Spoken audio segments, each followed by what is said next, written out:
2 more weeks, 2 more hurdles before the fantasy holy grail is yours. 2 more opportunities to add players and strengthen your team. And of course, 2 more weeks of fantasy football content on the Fantasy First Down.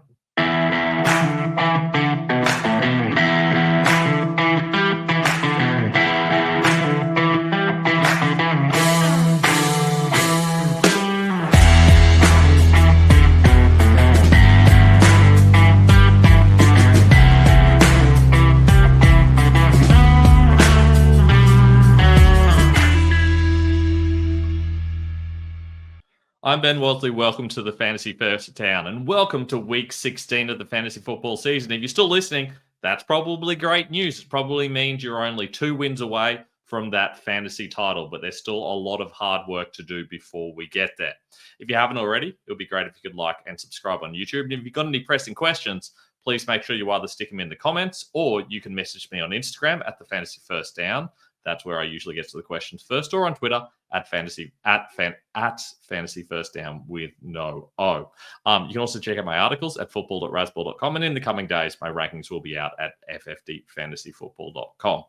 But today's going to be a little bit different, mainly because I only just got back from celebrating my parents' 40th wedding anniversary, and I didn't have time to put together all the usual graphics that we use. So we're going to do things a little bit differently, a little bit more open forum, because I figured you prefer to have one out earlier rather than have all the usual graphics and things like that. So today I'm going to be sharing my the screen that I usually use for a lot of my waiver wire ads and stuff. It's this one. I basically go to Yahoo and I look through percentage roster, and that really gives me an idea of which players are going to be available for your team. So we're going to start things out. And as you can tell, quarterbacks, look, if they're over 80% owned, they're probably not available in your league. But guys like Sam Darnold, look, he's got some good games coming up, and he is someone that I would want to be targeting moving forward if I had the opportunity. Darnold, of course, takes on the Seahawks, and the Seahawks have been a team that quarterbacks have been able to attack at times this season. We saw Jordan Love has some success against them in week 15. So he's a solid option. If he's not available, there are plenty of other guys available. I personally wouldn't be looking at guys like Nix and Williams. Nix is just a little bit risky. That Chargers defense is pretty good. Matthew Stafford against the Jets, again, that's a really tough matchup, but it is a viable option given that he has had success at times in the last few weeks. I would personally be thinking about guys like Aaron Rodgers against the Rams. We've seen Rodgers be very good through the air recently. We expect that to be a really high-scoring game. You could risk it with Jameis Winston against Cincinnati, but the biggest risk there, of course, is that he might get benched halfway through the game. Might even be benched before that. So even if you know he's the starter, there's always the possibility he does basically nothing. Russell Wilson's a possibility against Baltimore. You expect that to be a high-scoring game, but we have seen in the previous game between those teams, they didn't score a single touchdown and won with 6 field goals. So that's far from a guarantee. Cousins gets a good matchup against the Giants, but how good can you really feel about him at the moment? If we look at guys with slightly lower ownership percentage, someone like a Will Levis has a solid matchup. If you're a little bit desperate and if you're in a tougher league, that's an option. In a Superflex league, for example, I think Cooper Rush is someone that you could possibly start against Tampa. Very good matchup, was willing to pass the ball and did it with some success this week. So he is a viable option as well. Also worth noting, of course, that Patrick Mahomes is injured, but I do think that he probably plays in week 16, just a little bit limited, and therefore I would ideally be replacing him if possible. Now, running backs. Obviously, a lot more running backs owned in a lot of leagues. If you've got any of these heavily owned guys available in your league, you definitely want to pick them up. Now, a couple of major running back injuries to note. Firstly, Alvin Kamara probably out this week, so Kendre Miller immediately jumps right to the top of your list as someone who's going to be a very good option. The Saints have tended to rely on their running backs a lot to create offense. And so for that reason, I would be inclined to go with them. Also possible that you could go with somebody like a Jerome Ford, because Nick Chubb is definitely out for the rest of the season. I do worry with Ford that he may potentially lose snaps to Donta Foreman. In fact, Foreman is a deep league pickup if you're really desperate. But I do feel like guys like Miller and Ford are going to be the main pickups that people are going to be splashing that fab on. We also know that Tony Pollard and Saquon Barkley are at least got some minor injury issues. Tyjae Spears played a lot, but only because they were 2 scores behind very early in the game, and therefore he was used more than he usually would be. It is worth picking him up if you can get him cheap, because Pollard might miss this game. I think he probably won't, but it is possible. And Saquon, of course, is backed up by Kenny Gainwell, so you could pick Gainwell up if you've got Barkley and you're a little bit worried about him missing. I think he probably plays, though. Now, let's have a look through some of the other options. Guys like Garendo and Tracy, Charbonnet, all solid options, though Charbonnet gets that really tough matchup against Minnesota. Tracy, the tough matchup against the Falcons. So they're not desperation guys to go out and get. But look, anyone that's over about 75% here is a solid option, except for Javonte Williams. I know that Jaleel McLaughlin might be injured, but I'm not particularly interested in Williams. That run game just plain can't get going. I have no interest in that at all. Jalen Warren against Baltimore is a solid PPR option. There's a lower guy if you're really desperate at the position. Not someone I'd be stashing on my bench necessarily because his upside's a bit limited, but we did see Najee didn't play a lot when they were behind and chasing the game. I do think that could definitely happen in the coming weeks against Baltimore and Kansas City. I think they'll be throwing a lot and they'll want Warren out there. Kareem Hunt got a surprising amount of touches, but I don't want him against Houston. Tank Bigsby started to lose touches again to Travis Etienne. He is someone you can pick up. It is a good matchup against the Raiders. I still think he'll get plenty of touches, but he is splitting that workload at the moment. Raheem Mostert is becoming the backup in Miami again. He is someone that you can pick up if you like, but obviously if he's available, you probably have Jerome Ford available and Kendre Miller available. They're guys I would be starting with first. We saw Vegas start to do some weird stuff once McCormick was out. They play Jacksonville, but I just don't have a good feel for who it's going to be this time. So I don't really want to go out of my way to grab any of those Vegas guys. I just don't feel confident in their usage. Tyler Algier is a good upside guy. If there's an injury to Bijan Robinson, all of a sudden you have the key starter. He's someone that should be on your bench, and he is a desperation starter in a very deep league. Because they face the Giants. They should be ahead. He gets used a lot when they are ahead. Someone like a Patrick Taylor can now be dropped. We saw he wasn't used at all when Garendo was used. Davis is a viable bench stash. He's probably one of the better ones. Blake Corum as well against the Jets is a solid bench stash too. But there's Kendre Miller available in 88% of leagues. So he's someone you could definitely go out and get and use and feel pretty good about him. Not many other guys I particularly like. Jalen Wright, for example, can definitely be dropped. He's clearly behind Raheem Mostert. He has not been playing well. And none of these guys down here are of any interest at all in even the deepest of leagues. Let's talk wide receivers. Main wide receiver injury. AJ Brown had an injury. Unclear if he's going to play in week 16. Who does that help? Well, clearly Devonta Smith. And Devonta Smith's going to be available in very few leagues. We can see him there. He's 95% owned. But if he's available in your league, he's someone worth picking up, in my opinion.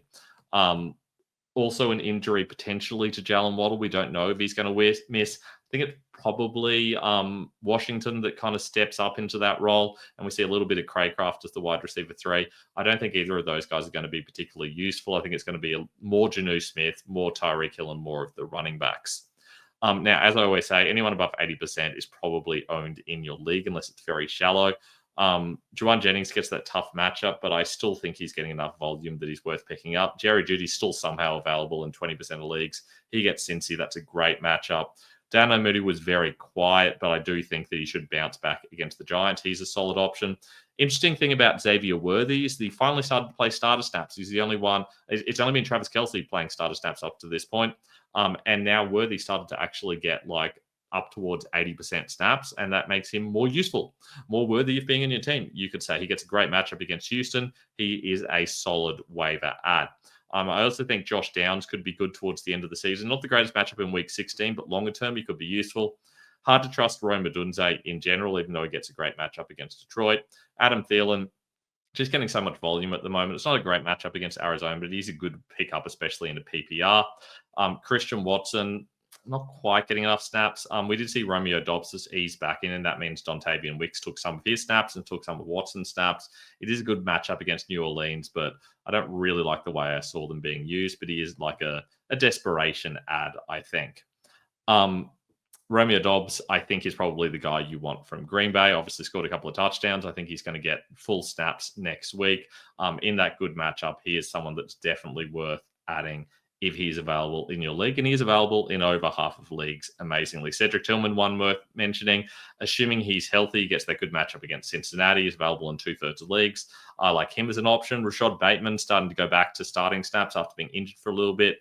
Gets Pittsburgh, which is a tougher matchup, but I still think he is a solid option for you. Demario Douglas gets that Buffalo kind of they tend to be pretty weak against the slot, so that's a desperation PPR option, but I personally prefer Elijah Moore. Even if Cedric Tillman's back, I still think he's a viable option.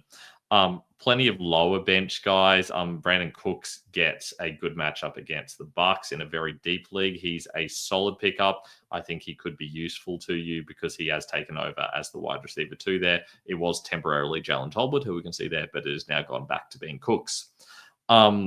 Jalen McMillan's had a couple of good weeks, gets a solid matchup against Dallas, but I do feel like he can run so effectively on them, and with Irving and White playing so well and Evans being so active, McMillan's just seems really boom bust and hard to trust. Calvin Austin's become the clear wide receiver 1, even only if George Pickens is out, then I do think that Austin becomes a viable option against Baltimore. Not many end of bench guys I like here. Adonai Mitchell is, I guess, a pickup option if Alec Pierce is out, but it's not exactly like he gets a good matchup this week. Don't be tempted to get Jahan Dotson, even if AJ Brown is out. We just see that they tend to use their existing weapons a little bit more. Juju Smith-Schuster was okay this week, but I don't think he's the best ad for you to get. Tutu Atwell's a viable option if it turns out Demarcus Robinson's out, but I think he probably won't be. Not too many viable options here, even in deeper leagues. De'Ami Brown maybe is one you could consider. He's available in a lot of leagues. The reason you would consider adding him is because Noah Brown's out, and I think he's probably the number 2 there. Let's look at some tight ends. Junior Smith, if he's available in your league, got to pick him up.